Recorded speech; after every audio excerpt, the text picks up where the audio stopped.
सम्पूर्ण आमा बुवा दाजुभाइ दिदीबहिनीहरू मेरो घरमा प्रहरी आएको छ। मैले समाचारबाट उच्च अदालतको आदेशबारे थाहा त पाएँ, तर बिना कुनै कागज अहिले यतिखेरसम्म मलाई केही पुर्जी पनि दिएको छैन, कागज पनि दिएको छैन। मेरो घरभित्र आएर बेडरुमभित्र आउनुभएको छ, मैले सार्वजनिक पनि गरिसकेको छु। अब यसरी तैनाथ उताबाट आदेशभन्दा पहिले तैनाथ हुने यो सबै चिजले एउटा ठूलो आशंका सृजना गरेको छ। मैले सम्मानित अदालतको आदेशलाई सधैँ मानेकै छु, कानूनलाई मानेकै छु। म पहिला पनि आफै उपस्थित हुन गएको हुँ, अहिले पनि सार्वजनिक गरेकै छु। तर यो राज्य आतंक, यो धरपकड ममाथि के कारणले भइरहेको छ मैले बुझ्न सकेको छैन।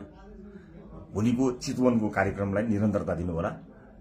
मलाई लागेको थियो म केही कुरा भन्छु भनेर, तर जुन तरिकाले अहिले यो सामान्य अभ्यासभन्दा पर गएर जबरजस्ती गर्ने कोसिस बिना कागजपत्र छ होला, ल्याउनु पनि हुन्छ होला, ल्याउन सकिने पनि थियो। त्यो लिएर आएर लैजान सकिन्थ्यो, भोलि ल्याउन सकिन्थ्यो। भरे पनि अझै कागज बोकीवरी प्रक्रिया मेरो लागि कुनै प्रक्रिया पूरा गर्न मानेको छैन। आतंकित बनाएर घरभित्र प्रहरी छिरेको छ। म यसै पनि गिरफ्तारी दिन्छु भनेर बसेकै छु। जे होस्, आम नागरिकले सब चिज हेरिरहेका छन् भन्ने मलाई विश्वास छ। न्यायको लडाई म एक थोपा रगत रहुन्जेल लडिरहन्छु। यहाँले साथ दिनुहुनेछ भन्ने विश्वास मैले लिएको छु।